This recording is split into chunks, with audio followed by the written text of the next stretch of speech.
اعوذ باللہ من الشیطان الرجیم بسم اللہ الرحمن الرحیم. عزیز طلبہ، اسلامی تشخص دوسرا باب، اس میں سب ٹاپک ہے اخلاقی رضائع. پچھلے والے لیکچر میں ہم نے پڑھا تھا محاسن اخلاق، اخلاق کی خوبیاں یا خوبیوں والے اخلاق. آج ہے اخلاقی رضائع، کمینگی، اوچھاپن، برے اخلاق جنہیں اپنا کر انسان حیوانی سطح سے بھی نیچے چلا جاتا ہے. خدا سے دعا ہے کہ اللہ تعالیٰ مجھے اور آپ کو اس سے بچنے کی توفیق عطا فرمائے. جس طرح اخلاق حسنہ کی ایک طویل فہرست ہے جن کو اپنا کر آدمی دنیا اور آخرت میں سرخرو ہو سکتا ہے یا دوسروں سے نمایاں اور ممتاز ہو سکتا ہے، اسی طرح کچھ ایسے اخلاق رذیلہ ہیں، برے اخلاق ہیں جن کو اختیار کر کے انسان ایوانی سطح سے بھی نیچے جا گرتا ہے. یعنی کہ ایوان ایمانوں سے بھی کیا گزر ہو جاتا ہے اور آخر تعالیٰ کی رحمت سے محروم ہو جاتا ہے. مسلمانوں کو یہ تعلیم دی گئی ہے کہ وہ اخلاق فاضلہ سے آراستہ و پیراستہ، اخلاق فاضلہ، محاسن اخلاق یعنی کہ سچائی، نیکی، امانت داری، کسب حلال، قانون کی پاسداری، یہ سارے کیا ہیں؟ عدل و انصاف، یہ محاسن اخلاق ہیں.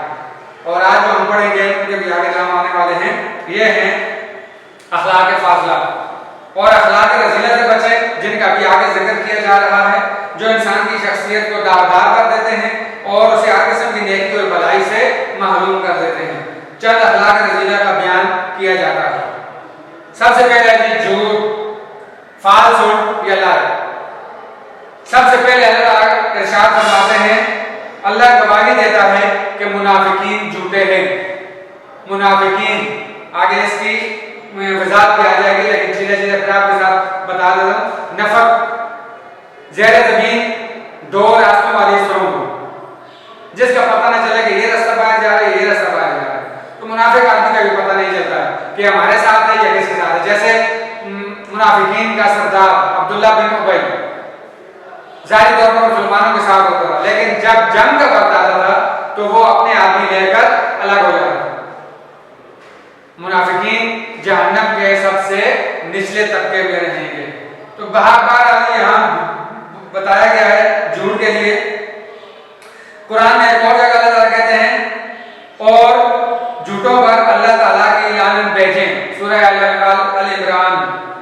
اور ایک اور جگہ سورہ حج میں اللہ تعالیٰ کہتے ہیں اور جھوٹی بات سے بچتے رہو. یہ تھے قرآن کے تراجم جو آپ کے ساتھ شیئر کیے. جھوٹ کے حوالے سے اللہ تعالیٰ کے حبیب کی حدیث آپ کے ساتھ شیئر کرتے چلوں. کسی انسان کے لیے جھوٹا ہونا اتنا کافی ہے کہ وہ سنی سنائی بات کو بغیر تحقیق کے آگے بیان کر دے. بخاری اور مسلم کی حدیث ہے. ایک اور جگہ نبی مہربان کا قول ہے، جھوٹ سے رزق کم ہو جاتا ہے. ایک اور جگہ بتایا جی جھوٹ ایک بہت بڑی خیانت ہے کہ تم اپنے بھائی سے جھوٹ بولو حالانکہ وہ تمہیں سچا سمجھتا ہے.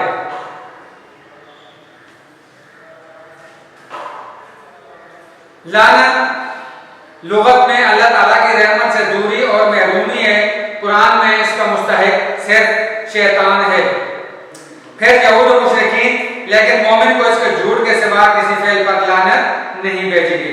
مومن کے جھوٹا اور خائن یہ مومن نہیں ہو سکتا. جھوٹ نہ یہ کہ بجائے خود ایک برائی ہے بلکہ بہت سی دوسری اخلاقی برائیوں کا سبب بنتی ہے. یعنی کہ جب انسان جھوٹ بولتا ہے تو اسے چھپانے کے لیے ایک اور جھوٹ بولتا ہے، پھر اسے چھپانے کے لیے ایک اور جھوٹ، پھر اسے چھپانے کے لیے ایک اور جھوٹ. اسلام میں جھوٹ بولنے کی سختی سے مذمت کی گئی ہے. جھوٹ بولنے والوں کو اللہ تعالیٰ کی لعنت کا مستحق ٹھہرایا گیا ہے. اسی طرح ارشاد باری تعالیٰ ہے کہ جھوٹے آدمی کو ہدایت نصیب نہیں ہوتی. اللہ تعالیٰ کہتے ہیں سورہ زمر آیت نمبر 3 میں، ان اللہ لا یہدی من ہوا کاذب کفار. البتہ اللہ راہ نہیں دیتا اس کو جو جھوٹا حق نہ ماننے والا ہو. راہ نہیں دیتا یعنی کہ ہدایت نہیں دیتا. اس لیے نبی کریم صلی اللہ علیہ وآلہ وسلم نے فرمایا مومن کی فطرت میں ہر خصلت ہو سکتی ہے. ابھی بات آپ کے ساتھ ہوئی تھی، مومن کی فطرت میں ہر خصلت ہو سکتی ہے مگر خیانت اور جھوٹ کی خصلت مومن میں نہیں ہو سکتی، یعنی کہ جھوٹا نہیں ہو سکتا اور خائن نہیں ہو سکتا۔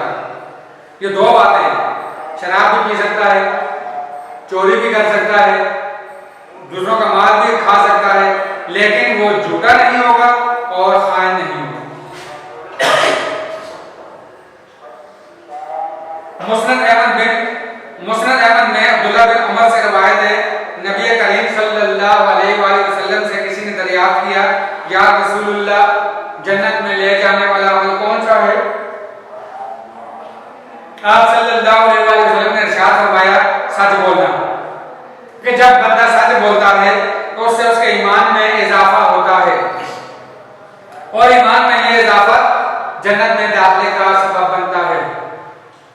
ظاہر سی بات ہے کہ جس چیز میں جتنا زیادہ اضافہ ہوگا وہ اسی کا مستحق ہوگا۔ نامہ اعمال اچھے ہیں، اچھے اعمال کا اضافہ ہوگا تو اس کا نامہ اعمال قیامت کے روز اس کے دائیں ہاتھ میں پکڑایا جائے گا، اضافہ ہوا نہیں، جنت میں داخلے کا سبب بنا۔ اور جس کے نامہ اعمال کا پلہ ہلکا ہوا اور گناہوں والا پلہ جھک گیا، بھاری ہو گیا، تو وہ خسارے کی زندگی والا ہے، اور اس کا نامہ اعمال اس کے بائیں ہاتھ میں، اور وہ خسارے یعنی کہ جہنم والی زندگی۔ پھر اسی شخص نے دریافت کیا، یا رسول اللہ دوزخ میں لے جانے والا عمل کون سا ہے؟ تو آپ صلی اللہ علیہ وآلہ وسلم نے فرمایا، جھوٹ بولنا، کہ جب انسان جھوٹ بولتا ہے تو وہ گناہ کے کام کرتا ہے، اور جب گناہ کے کام کرے گا تو گویا کفر کرے گا، اور کفر اسے جہنم پہنچا کر چھوڑے گا۔ جھوٹ کا تعلق میں زبان سے نہیں بلکہ بہت سے دوسرے ناپسندیدہ اعمال جھوٹ کے زمرے میں آتے ہیں۔ سنتے جائیے ذرا جی، مثلا غلط طریقے سے کسی کا مال کھیانا جھوٹ میں آ جاتا ہے، کم تولنا جھوٹ میں آ جاتا ہے، غرور کرنا جھوٹ میں آ جاتا ہے، منافقت سے کام لینا یعنی کہ ظاہر اور باطن ایک نہ ہو جھوٹ میں آ جاتا ہے۔ نبی کریم صلی اللہ علیہ وآلہ وسلم نے نمود و نمائش کو بھی جھوٹ کی ایک قسم قرار دیا۔ نمود و نمائش یعنی کہ ایک کام جو آپ کر ہی نہیں سکتے لیکن آپ نے لبادہ اوڑھ لیا ہے دوسروں کو دکھانے کے لیے، تو یہ بھی جھوٹ کی ایک قسم۔ جھوٹ کے نتیجے میں باقی اعتماد نہیں رہتا۔ پہلے والے لیکچر میں نے آپ سے کہا تھا کاٹ کی ہنڈیا بار بار نہیں چڑھتی، تو جھوٹ بولنے سے ایک مرتبہ انسان پار ہو جاتا ہے لیکن ہمیشہ ہمیشہ کے لیے ذلیل و خوار ہو جاتا ہے۔ انسان کی ساکھ ختم ہو جاتی ہے، اس پر کوئی اعتبار نہیں کرتا۔ ایک مرتبہ میں نے کہا نا وہ بچ جاتا ہے، لیکن بار بار تو ایسا نہیں ہوتا نا جی۔ نبی کریم کی حدیث ہے کہ مومن 2 مرتبہ ایک سوراخ سے کبھی نہیں ڈسا جائے گا، یعنی ایک مرتبہ اگر کسی نے آپ کو دھوکہ دیا ہے تو ضروری نہیں ہے کہ دوسری مرتبہ بھی آپ اس سے دھوکہ کھا جائیں۔ اگر آپ مومن ہیں تو اس جیسے ہیں پھر لگے رہو۔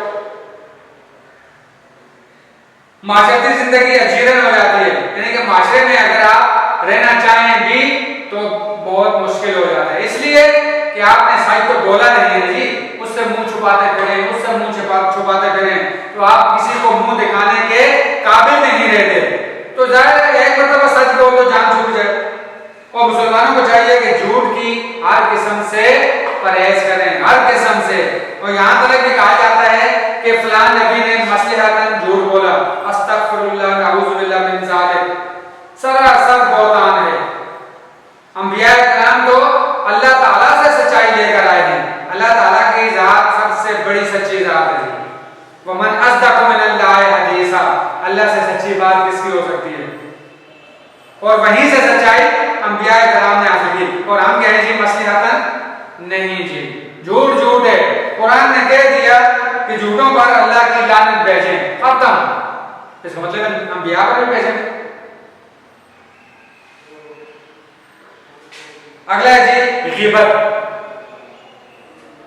جو شاید اس دور میں آپ اور مجھ میں کوئی ایسا ہو جو اس سے بچا ہوا ہو، پیٹھ پیچھے باتیں کرنا۔ غیبت کہتے کسے ہیں جی؟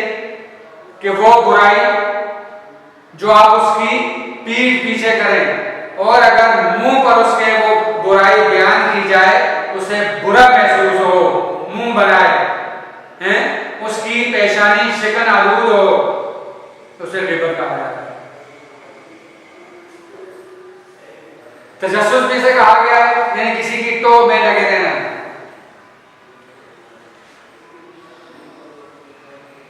غیبت غیاب سے نکلا ہے جس کے معنی ہے غیر موجودگی۔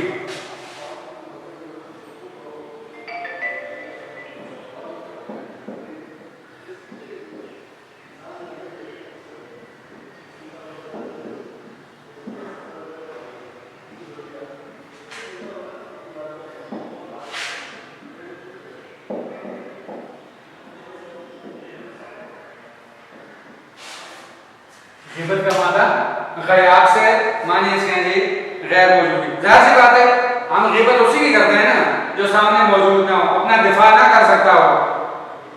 دیکھو 3 صیغے اردو میں استعمال کرتے ہیں۔ پہلا ہے صیغہ متکلم، میں متکلم، اور میرے ساتھ ایک اور ہو جائے، 2 ہو جائیں، ہم جمع ہو جائیں گے۔ جیسے انگلش میں ہم کہتے ہیں آئی اور اس کی جمع ہم بناتے ہیں وی، میں اور ہم۔ یہ صیغہ متکلم ہے جو کلام کرنے والا ہے، جو کسی سے گفتگو کرے، جیسے ابھی میں آپ سے مخاطب ہوں۔ اس کے بعد دوسرا صیغہ ہے جی مخاطب، جس سے کلام کیا جائے۔ اس وقت مخاطب کون ہے؟ آپ لوگ۔ اور تیسرا اور آخری جس کے بارے میں ابھی آپ کو بتانا چاہ رہا ہوں وہ ہے تھرڈ پرسن، غائب، جس کے بارے میں گفتگو کی جاتی ہے، فلاں آدمی ایسا ہے، فلاں ایسا ہے، وہ کلاس ایسی ہے، یہ تھرڈ پرسن ہے۔ دوبارہ غیبت ہمیشہ تھرڈ پرسن کی جاتی ہے جو موجود نہیں ہوتا۔ انگلش میں کہتے ہیں بیک بائٹنگ، ڈیفیمیشن، کالمنی۔ اخلاقی برائیوں میں غیبت جس قدر بری بیماری ہے، بدقسمتی سے ہمارے معاشرے میں اسی قدر عام ہے۔ آپ دیکھ لو غمی شادی کوئی بھی تقریب اگر ہے، چاہے وہ مرد ہیں یا عورتیں ہیں، کوئی بھی اس سے بچا ہوا نہیں ہے۔ جھرمٹ بنائیں گے، بیٹھ جائیں گے۔ اللہ تعالیٰ نے مسلمانوں کو اس گناہ سے بچنے کی تلقین کرتے ہوئے فرمایا سورہ حجرات آیت نمبر 12، وَلَا يَغْتَبْ بَعْضُكُمْ بَعْضًا أَيُحِبُّ أَحَدُكُمْ أَنْ يَأْكُلَ لَحْمَ أَخِيهِ مَيْتًا فَكَرِهْتُمُوهُ، اور برا نہ کہو پیٹھ پیچھے ایک دوسرے کو، بھلا تمہیں خوش لگتا ہے کہ تم میں سے کوئی گوشت کھائے اپنے بھائی کا جو مردہ ہو، یقیناً تمہیں اس سے گھن آئے گی۔ اور کیا زبردست مثال دے کر اس بات کو ایکسپلین کیا ہے۔ اپنے سگے بھائی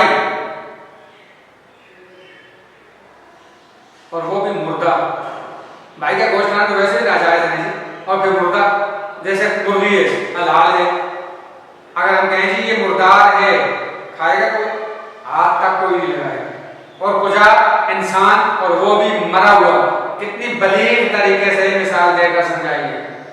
غیبت کے لیے مردہ بھائی کا گوشت کھانے کی تمثیل انتہائی کامل اور کمپیٹنٹ، کیونکہ جس شخص کی غیبت کی جاتی ہے وہ اپنا دفاع نہیں کر سکتا، ظاہر ہے موجود نہیں ہے، دفاع کہاں سے کرے گا؟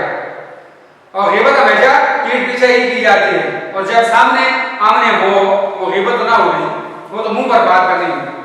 غیبت میں مرض میں مبتلا شخص کو اس طرح غیبت سے باقی نفرت کو ہوا ملتی ہے اور دشمنی کے جذبات بڑھتے ہیں۔ غیبت کے مرض میں مبتلا شخص کو عموماً عیبوں سے پاک تصور کرنے لگتا ہے، اور جس کی غیبت کی جائے وہ اپنے عیب کی تشہیر ہو جانے کے باعث اور ڈھیک، ضدی اور سرکش ہو جاتا ہے۔ غرض غیبت ہر لحاظ سے معاشرتی سکون کو تباہ و برباد کرتی ہے۔ حدیث میں آیا نبی کریم نے معراج کا واقعہ بیان کرتے ہوئے فرمایا کہ جب مجھے ایک گروہ کے پاس لے جایا گیا جن کے ناخن تانبے گئے تھے، یہ والے، اور اپنے جسموں کو نوچ رہے تھے۔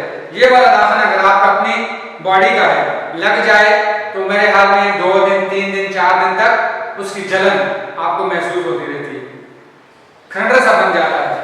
تو وہ تانبے کے ناخن اپنے جسموں کو نوچ رہے تھے، چہروں اور سینوں کو نوچ رہے تھے۔ تو اللہ کے حبیب نے جبرائیل امین سے دریافت کیا کہ یہ کون لوگ ہیں؟ تو جبرائیل نے فرمایا کہ وہ لوگ سمجھ آئے؟ یعنی ان کی عزت بگاڑتے تھے، یعنی غیبت کرتے تھے۔ شریعت اسلامی نے دو طریقوں سے غیبت کرنے کی اجازت دی ہے، ایک مظلوم کی ظالم کے خلاف فریاد کی شکل میں، یعنی کہ اگر ایک ظالم شخص ہے اور اس کی اس ظلم کی داستان دوسروں تک اگر آپ بیان کر کے فلاں شخص بہت ظالم ہے جی اس سے بچ کے رہیں، پیٹھ پیچھے کر رہے ہیں، تو یہ جائز قرار دیا جی شریعت اسلامی نے۔ اور دوسرا کسی فریبکار کی فریبکاری سے آگاہ کرنے کی، یعنی کوئی چیٹر ہے، 420 ہے، فراڈی ہے، دغاباز ہے، تو اس آدمی کی دغابازی کو دوسروں سے ممکنہ طور پر بچنے کے لیے اگر آپ تشہیر کرتے ہیں تو یہ ضرورت ضرار ہے، ادروائز غیبت جائز نہیں ہے۔ اور بعض علماء نے نقل اتارنے اور تحقیر امیز اشارات کرنے کو بھی غیبت میں شمار کیا ہے۔ نقل اتارنا یعنی کہ اگر کوئی جھگڑا ہے، کانا ہے، بہنگا ہے، کوئی بھی ہے اللہ تعالیٰ نے اس میں رکھا ہے، اس کو آپ تحقیر بری نظروں سے اس کی نقل اتاریں، یہ بھی، اور اشارات کرنا، ان سے بھی منع فرمایا۔ حضرت جابر اور ابی ابو سعید رضی اللہ عنہ سے روایت، حضور نے فرمایا غیبت زنا سے بھی زیادہ شدید اور شدید گناہ ہے۔ اللہ کے حبیب نے فرمایا زنا کرنے والا توبہ کرے تو معافی مل جاتی ہے، مگر غیبت کرنے والا جب تک اس بندے سے معافی نہیں مانگے گا اللہ بھی اسے معاف نہیں فرمائے گا۔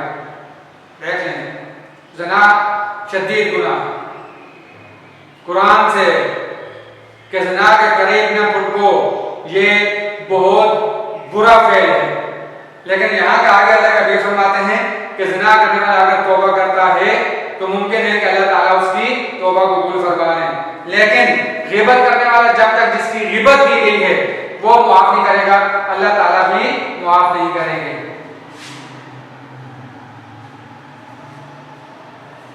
اگلا آگے ہے غیبت اور اتہام میں فرق۔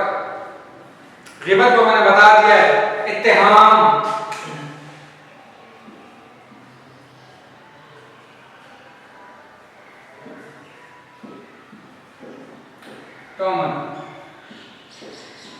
اور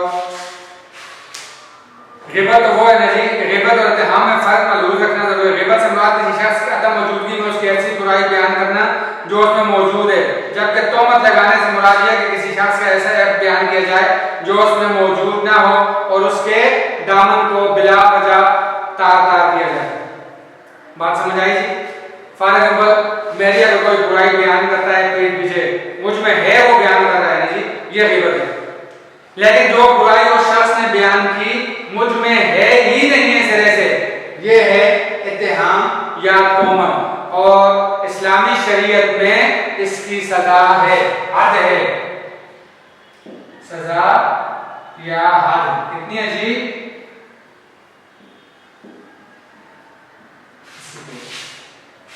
اگر تو وہ ثابت کر دے تو ٹھیک، نہیں اسے ایسی گولا لگا دے گا۔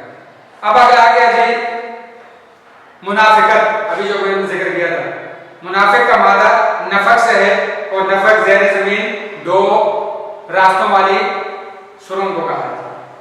علماء اسلام نے منافق کی دو اقسام بیان کی ہیں، ایک وہ منافق جو دل سے اسلام کی صداقت اور حقانیت کا قائل نہیں، لیکن کسی مصلحت یا شرارت کی بنا پر اسلام کا لبادہ اور مسلمانوں اور اسلام دونوں کو نقصان پہنچاتا ہے، اسے اعتقادی منافق کہتے ہیں، اور یہ بہت خطرناک ہے۔ جیسے میں نے آپ کے ساتھ شیئر کیا پہلے، عبداللہ بن ابی منافقین کا سردار، یہ اس زمرے میں آتا ہے۔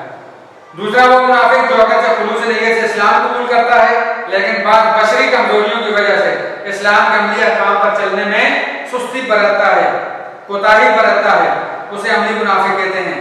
اور پہلی قسم کا منافق کافروں سے بدتر ہے، جبکہ دوسرے قسم کا منافق صاحب ایمان ضرور ہے لیکن اس کی تعلیم و تربیت ابھی ناقص ہے، کمزور ہے، اسے کسی معلم کی ضرورت ہے۔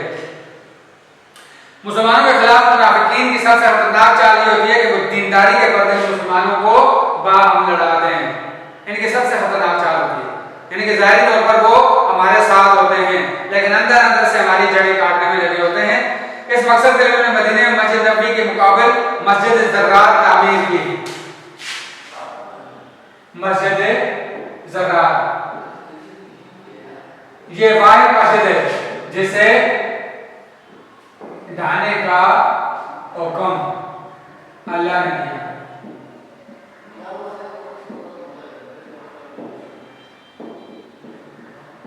یہ دنیا میں پہلی مسجد ہے جسے اللہ تعالیٰ نے نبی کریم کو مسمار کرنے کا حکم دیا اور منافقین کی سازش کو ناکام بنانے کا حکم دیا.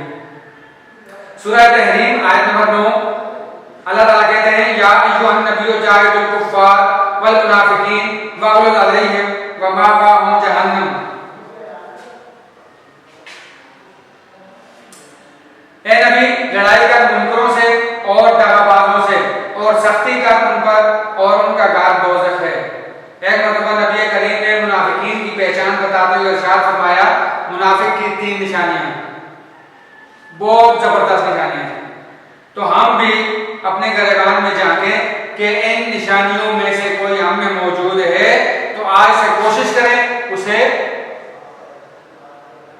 چھٹکارا دلانے اپنے آپ کو. جب بولے جھوٹ بولے, یہ پہلی نشانی ہے. بات جب بھی کرے جھوٹ بولے. نمبر 2 جب وعدہ کرے خلاف ورزی کرے. اور جب کوئی امانت اس سے سپرد کی جائے اس میں خیانت کرے. یہ 3 تو نبی کریم اور ایک اور حدیث میں ہے جس میں چوتھی نشانی بھی بتائی ہے.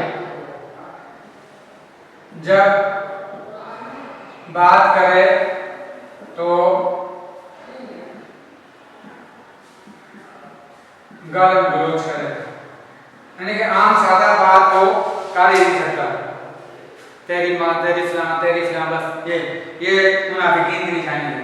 ان نشانیوں کو ہوتے ہوئے چاہے وہ کتنا بڑا نماز پڑھنے والا ہو, روزے رکھنے والا ہو, حج کرنے والا ہو اور جو اللہ تعالیٰ کے ساتھ ریلیٹڈ معاملات ان کو ادا کرنے والا ہو, اس کا کوئی فعل بھی قابل قبول نہیں ہے. لہذا ہمیں کوشش کرنی چاہیے جو میں نے نشانیاں آپ کو بتائی ہیں, جھوٹ نہ بولے, وعدہ کریں اس کی خلاف ورزی نہ کریں, اور اگر امانت آپ کے سپرد کی جائے تو اس میں خیانت نہ کریں. اور چوتھی جو آپ کو بتائیے کہ جب بھی بات کریں تو اپنی زبان کو کنٹرول میں گالی گلوچ سے گریز کریں. شاعر کہتا ہے کہ دیتی نہیں ہے گالی شریفوں کی زبان, دیتی نہیں ہے گالی شریفوں کی زبان, یہ کمینوں کی علامت ہے ذلیلوں کا نشان. تو ہمیں کوشش کرنی چاہیے کہ اللہ تعالیٰ ہمیں ان تمام خرافات سے بچنے کی توفیق عطا فرمائے. وآخر دعواہم ان الحمد للہ رب العالمین.